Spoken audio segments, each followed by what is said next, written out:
In fact,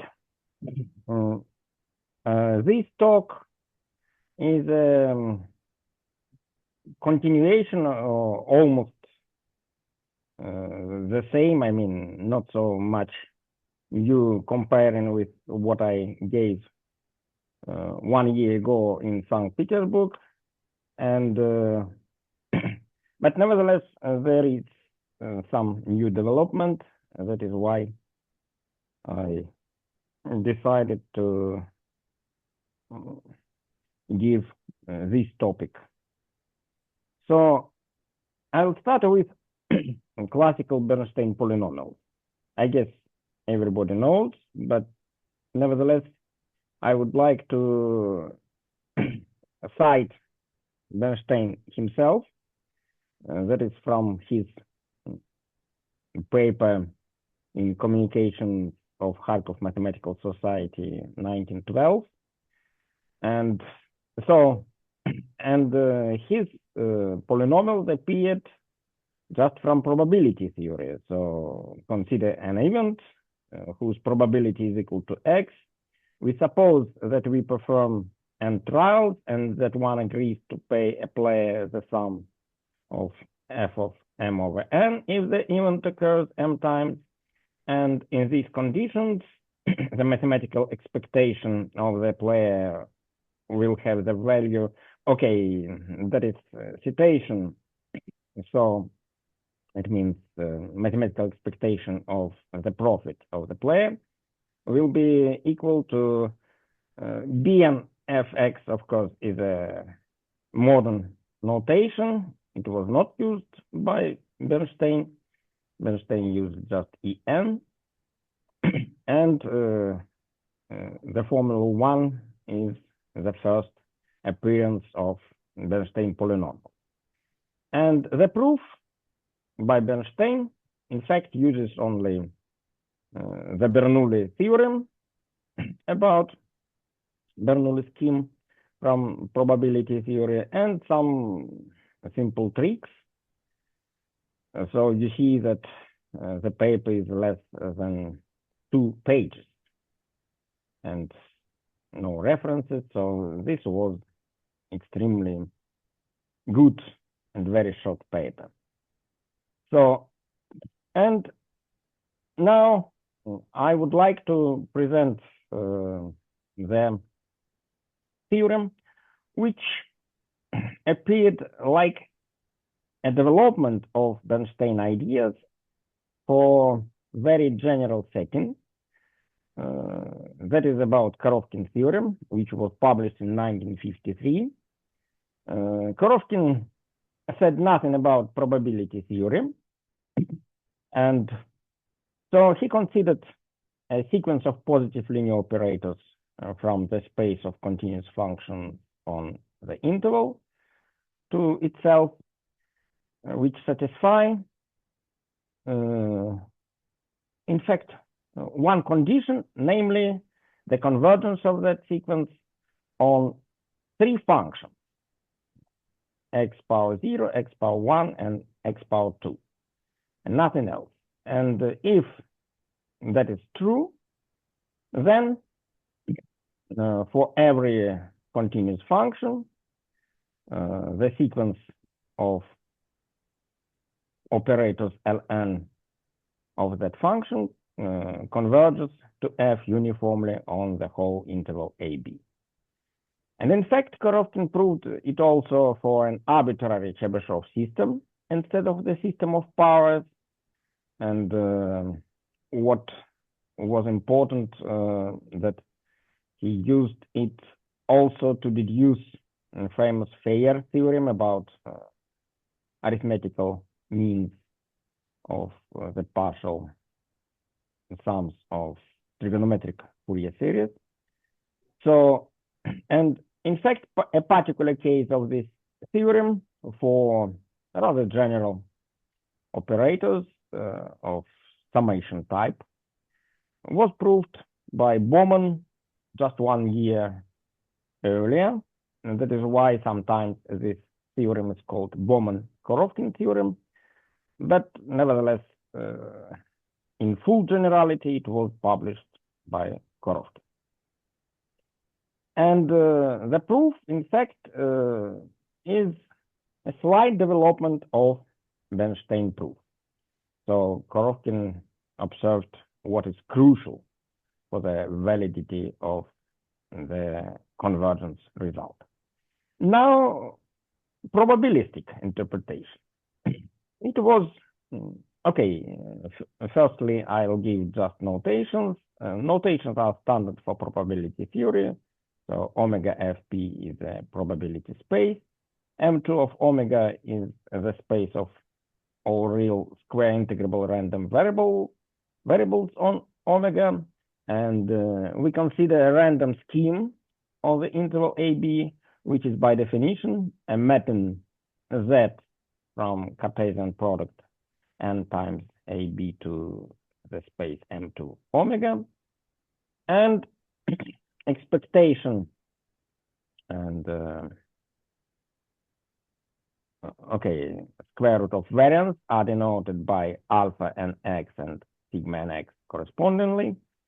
And if we require that the variable z of nx belongs to AB with probability 1 for every nx in our Cartesian product, then the linear positive operators, which are expectations of the composition of F and this random scheme, are well defined for every continuous function.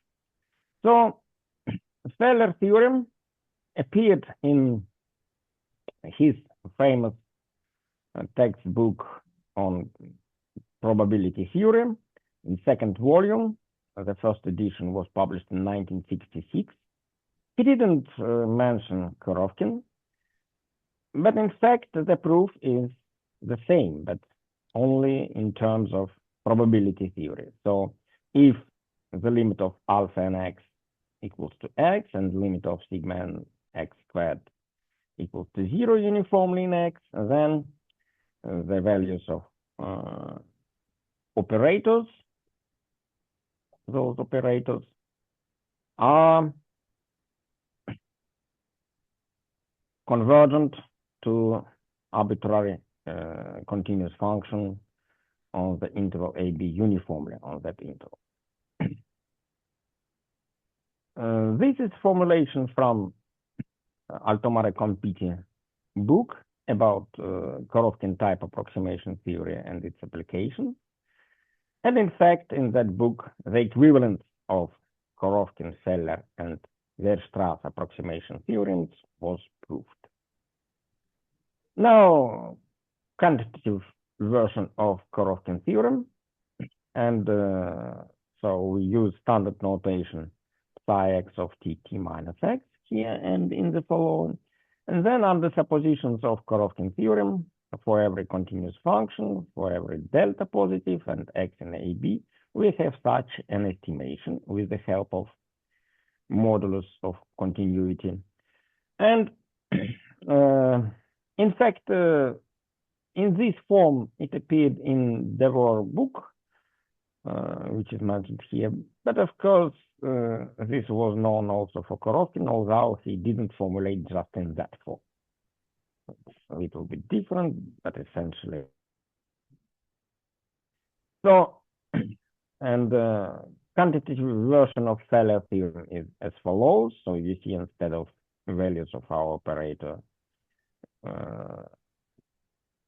probabilistic quantities, namely alpha and x is expectation and sigma and x squared is variance appear, but essentially it's the same.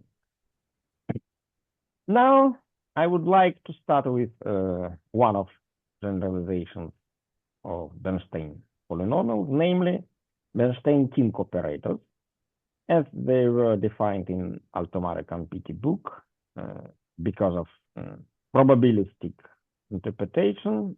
They are a little bit not so general as in original Kink's paper. So for Hn continuous function on 0, 1 between 0 and 1, the random scheme is defined by the average of independent Bernoulli random variables, where probability of the success is Hn of x, and that is the setting of random scheme. And then the operators look like that. So in fact, it's very convenient to use generating function Gn of xy, which helps to define coefficients u and k of x, which are more or less explicitly given then. And these are operators which were defined in 1966 by Jeffrey King. And if hi of x are x, then those operators coincide with classical Bernstein polynomial. Now, that is new thing comparing with 1 year, my 1 year old talk. So I didn't know about that paper, Boehme-Powell. And this is a little bit surprising that, in fact, Powell wrote his PhD in 1966, and his PhD advisor was Jeffrey King. And but the PhD was about summability theory. And this paper, which appeared in 1968, refers to a paper by King, but that paper is about summability theory. Maybe that's the reason why this paper is not cited in any book about Bernstein polynomials or Korovkin theory, I mean, Altomare-Campiti, which contains almost everything, but this paper is not there. So they considered linear operators of the form, very general form, where C and K of x are determined by analytic functions, Gn of Rz, and which are suppositions on Gn. There are 5 suppositions. So Gn are analytic functions of Z in a neighborhood of the unit disk for each R in an interval. And they have non-negative coefficients in power series expansion. At 1, for Z equals to 1, they are identically 1. And derivative with respect to Z prime here and everywhere later denote differentiation with respect to Z is continuous and strictly increasing on our interval. These are first 3. And more important suppositions that the quantities sigma n squared of R, which are defined by that formula, are continuous. So, and S and RT, which are those ratios, converge uniformly to 0 on each region modulo R minus T greater than epsilon. So if R and T do not glue together.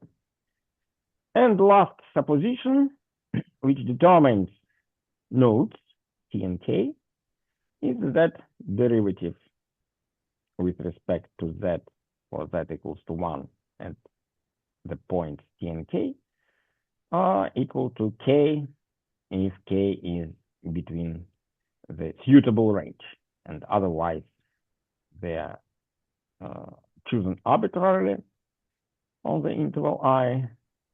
But in fact, I don't know why they paid so much attention to that when this case is not satisfied, because in most applications, of course, it's satisfied. So results of Boehme-Powell, at least concerning convergence, are as follows. First of all, on the suppositions which I presented before, the sequence of operators, those operators, converges uniformly on arbitrary interval, which is strictly inside our interval AB. And in fact, why you cannot assert the convergence on the whole interval AB? Just because of that extra possibility to have some values not in a natural range. So he defined functions, they defined, sorry, functions Sn underlined, Sn overlined for those values of k. And if those quantities converge uniformly to 0, then the convergence will be uniform on the whole interval. So, and the proof, shortly about the proof. The proof is an application of Chebyshev's inequality instead of Bernoulli. Chebyshev's inequality works, in fact, like in Feller theorem. So they define a collection of random variables x and r by those equalities, so probability P and K of R, for a random variable to be equal to K. And then the expected value is just Gn prime of R1, which is increasing function, and the variance is sigma n squared of R, which is mentioned in one of suppositions. And in fact, surprisingly, but there are sufficiently many references to that Boehme-Powell paper, but mainly in statistical literature. So distributions of this type are called zero truncated power series distributions, and they are heavily used. You may consult, for example, that book about statistics, in fact. So now Vidensky's operator. And okay, you see that in fact Vidensky's operators have the form which is suitable for to be considered by Boehme-Powell scheme, but it seems that Vidensky was unaware, as most of people who work in linear positive operators theory. So he denoted by phi n of x the sum of h and I. H and I, it's like in King's notation, but in King's, before I used just one index. Oh, sorry. Yeah, just one index to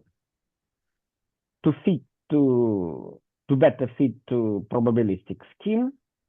But if we don't care about that scheme, then it is more convenient, a little bit more general, to consider two indices and an I. So we consider functions, again, non-negative between 0 and 1, in fact, for the interval 0, 1. And then, oh, sorry, yeah, the same phi should be, of course. They are different phi's, but they should be the same. And tau and k are nodes, and that is essential difference with King's operators, because u and k are the same as in King's case, but nodes are different. And they're used, in fact, like in Boehme-Powell paper. So, in fact, Vidensky considered his operators because of one question of Bernstein. So Bernstein asked him if generalizations of his operators to the case of rational functions converge for arbitrary continuous function if corresponding rational functions are dense on the space of continuous functions. So Vidensky, in fact, answered negatively to that question of Bernstein. So he mainly interested in the case when h and I of x are rational functions of that form. So poles are as it is written here.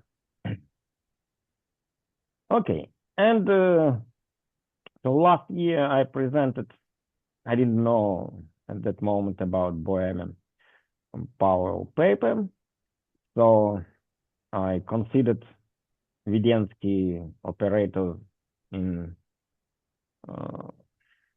the scheme of Feller theorem, and the difference with respect to Feller is that we insert extra term here. So for Feller theorem, Feller considered operators without this phi n minus 1. So Vidensky operators have this extra term here, and it is not difficult to prove that such an estimate is valid for the difference between values of those operators and f of x for arbitrary continuous function and for arbitrary delta, where gamma n are defined as follows. And the proof is very short, you see. So it follows, the first line is just standard for linear positive operators theory, like in Koroftin. And then we consider the value of Vn at the function psi x, which is x minus t squared.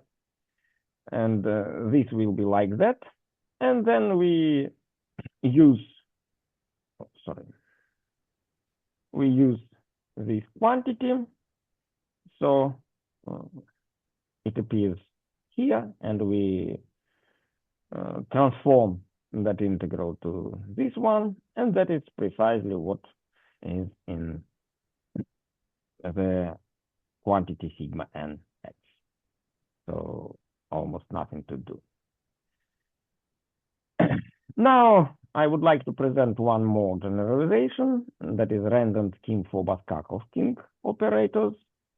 So here we consider a sequence of Bernoulli experiments. I follow here Altomare-Compiti book, and we assume that a success occurs at the nth performance of the experiment with positive probability. And then the random variable counts the number of performances after n minus first success before obtaining the nth success. And then the scheme is defined by this quantity. And if pi of x are 1 over 1 plus x, then the random variable is called negative binomial random variable. And for this case, that is precisely Baskakov operators. Yeah, these are Baskakov operators. So in Feller notation, the operator looks like that. Now, a little bit about the freedom of the choice of basic rational functions. So Mencher in 1985 defined Vidensky type generalizations of Baskakov operators, where he considered h and I of x equals to x when we consider pole to be at infinity, and we have positive numbers such poles. Mn should be positive, as you will see. And if the pole is negative, the pole is minus x and I, then h and I are defined like that. In fact, when I looked at that paper, it was very strange for me that, you see, the basic function h and I of x, when x varies from 0 to infinity, varies from 0 not to infinity, but to a finite number. And it is not natural if you want to approximate a function on 0 infinity. So, okay, we denote his operator by v and tilde. That is quantity which is necessary to determine approximation properties of those operators. And so mentioned results are as follows. Practically, you see there is some discrepancy between sufficient and necessary results. But what is important, okay, what is BC is bounded and uniformly continuous on 0 infinity function. So the condition, you see that Mn should be positive, for sure. And we, with my PhD student in Turkey, Akif Barbaros Dikmen, considered another generalization of Vedensky-Baskakov operators, namely, you see here basic function is more natural, namely now it varies from 0 to infinity when x varies from 0 to infinity.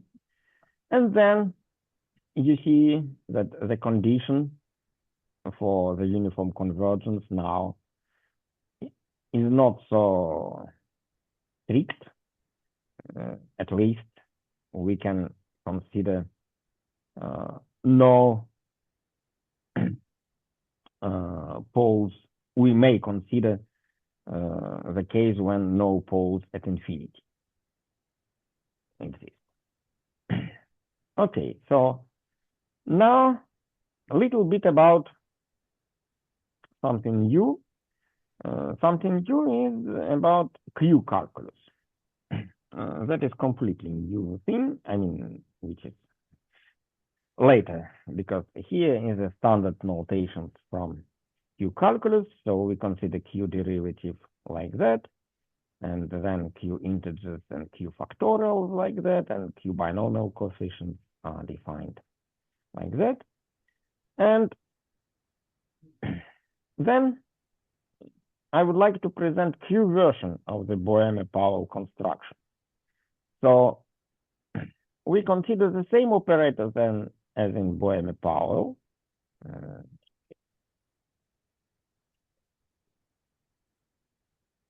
Yeah, these are the same operators and the same function Gn.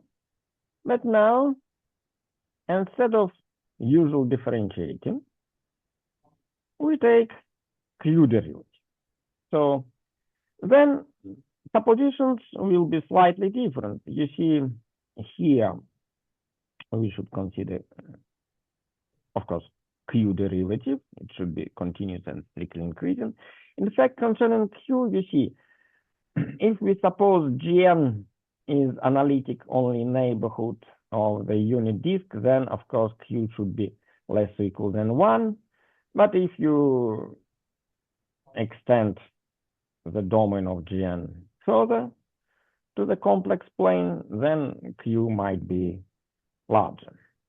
And now corresponding quantities sigma n2, you see now instead of 1 here, you should substitute Q, and then this is precisely variance of that quantity. I mean, I will define it later. And nodes are defined like that. So Q derivative is just Q integer K.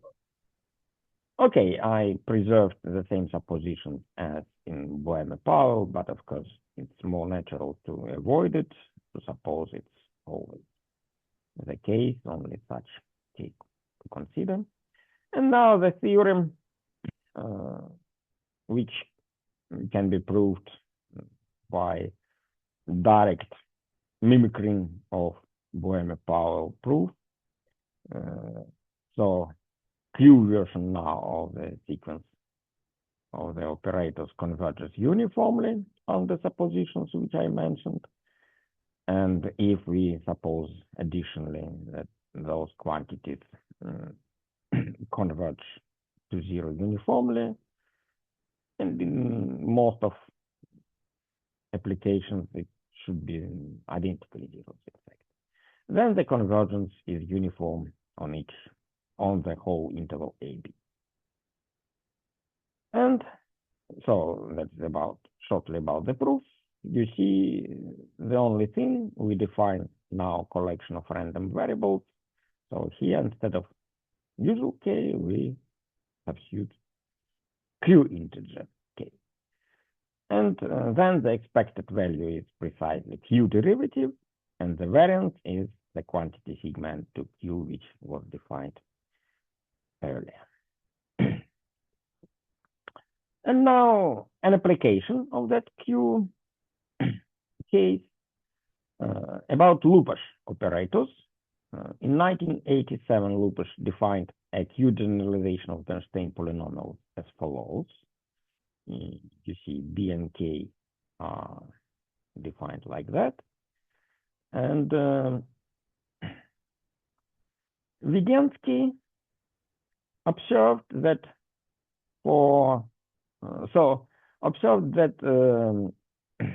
his operators, in fact, include Lukács operators for a special type of poles, and also substitution of the variable. So generating function of king coincides with that function, which appears in the theory of Lukács operator. In 2016, me and Dickman, whom I mentioned before, used Q differentiation of the generating function to check the conditions of Korovkin theorem for Lukács operators. And you see that one has to suppose Q not a fixed, but Qn should tend to 1. And in fact, Sofia Ostrovska proved in 2006 that this condition, that Qn tends to 1, is necessary to have the convergence of Lukács operators for arbitrary continuous function. Lukács himself proved that under that condition, his operators converge to arbitrary continuous function. Now, one topic which is a little bit aside, that is about approximation on several intervals. In fact, Sabados in 2017 wrote a paper where he considered the generalization of Bernstein operators for approximation of continuous functions on several intervals. And he said that recently many theorems from approximation theory on one interval were extended to the case of several intervals. There are some additional difficulties here. And in fact, also such difficulties appear if you try to extend Bernstein operators. What kind of difficulties? Of course, you may suppose, okay, you have, like here, you have a system of intervals inside 0, 1. So you can arbitrarily extend your function to be approximated from that system of intervals to the whole 0, 1 and use classical Bernstein polynomial. But in that case, you see many additional nodes will appear in gaps. So it means you will use values of extended function f, and it means that you use essentially less amount of, real values of your function f. So the ratio between nodes at which you compute your function given on several intervals, to the degree of the approximating operators is essentially larger than in the case of Bernstein polynomial. And so he tried to overcome that difficulty, and his idea was to use the method of inverse polynomial image. This method, in fact, is heavily used in different questions of approximation theory on several intervals. There are several papers by Totic where he reviewed results which can be obtained using this method, and the essence of the method was described. But what is inverse polynomial image? That is, we suppose that there exists a polynomial p of degree m greater or equal than s, such that, okay, normalization here, p of 0 is 0. It's suitable for our cases, such that our system of intervals is pre-image or inverse image of the interval 0, 1. Of course, that supposition is extremely restrictive. I mean, for very few systems of intervals, you can find such a polynomial. And that's one thing. And also, even if such a polynomial exists, then it exists only for a sequence of integers. So, namely, m times k. Only such degrees are suitable. So, that supposition is in fact very restrictive.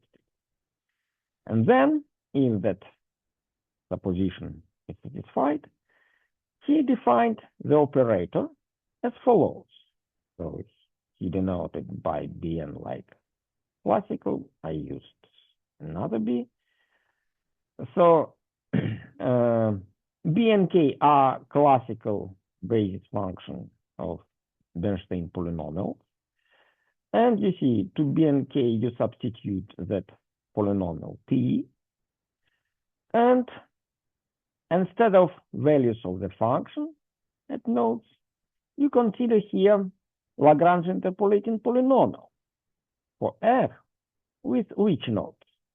So you see, your system of intervals is polynomial pre-image of the interval 0, 1. So on 0, 1, standard nodes, equidistant nodes, k of n, right? And then, using this property, we define uniquely nodes x, k, I, just on our system of intervals. And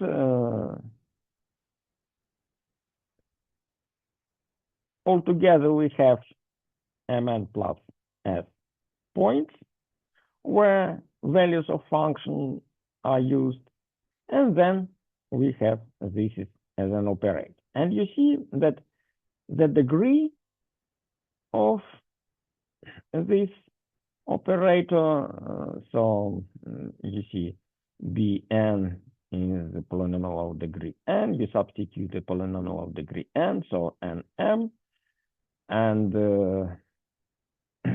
also nm plus you see m nodes for one fixed k, and it means Lagrange interpolating polynomial is of degree m minus 1. So altogether the degree is mn plus m minus 1, and the number of points of interpolation is mn plus s. So the ratio doesn't grow like it grows for an attempt to extend classical Bernstein polynomials to the union of several intervals by extension of your function. Okay, Sabados studied also approximation properties of those operators, but once again, let me recall, there are very restrictive positions. And we can delete those suppositions by using a deep Crane-Levin-Nudelman result. In fact, this is taken from the paper of 1990, which contains many very interesting results, which connect representations of positive polynomials on a system of intervals, moment problems on several intervals. And in particular, they proved that for any system of intervals, there exist polynomials of degree. So s minus 1 is the number of gaps. And p of degree s such that the system of intervals is inverse image of the interval 0, 1 by a rational function. So it looks like your rational function increases from 0 to 1 on every interval which is in your system JS. And this rational function has a pole, precisely one pole at each gap. That is very nice result. So we denote R of x, this rational function. And then we can generalize Sabados operators to the case of rational functions now. But what is important, no restrictions to the system of intervals anymore and to degrees anymore. So n is arbitrary, the system of intervals is arbitrary. We haven't any supposition on those systems of intervals. So then the ideas are the same as in Sabados. So we consider R of x ki k over n. These are corresponding fundamental Lagrange polynomial, but these are not polynomial. These are rational functions, in fact. But nevertheless, Lagrange interpolation formula looks the same with those fundamental polynomials instead of classical Lagrange interpolation, fundamental polynomials. And then our operators, generalizations of Bernstein operators, are defined as follows. Oh, sorry, here L should be like that. I didn't change here. And you see that now instead of polynomial, we substitute that rational function which realizes inverse images. And instead of Lagrange interpolating polynomial, we consider such a rational function, that is a rational function. And what is important, I forget to say that Sabados operators are not positive operators, but those operators are linear positive operators. And they use altogether NS interpolation data, and they are presented by a sum of rational functions of degree NS plus 2S minus 2.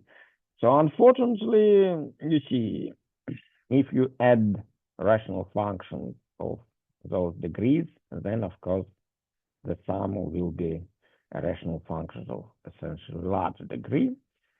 But from computational point of view, it's important to bound the degree of one term, first of all, right? And the degree of one term preserves the same property which had Sabados operators. Also, they preserve constants and the rational function R itself. And it turns out that the result about approximation by those operators, in fact, it looks completely like in Sabatov's paper, but of course, operators now are different. So with the help of Dixon static modulus of continuity, which is modified a little bit to be sure that argument should be inside your system of intervals. V of f here is oscillation of the function, and the rate of convergence is like that. And I don't understand. I remember that I included a reference. So this is now, I don't know if it is published or not in Bulletin of Karaganda University, in my paper. And that's all. Thank you very much for your attention.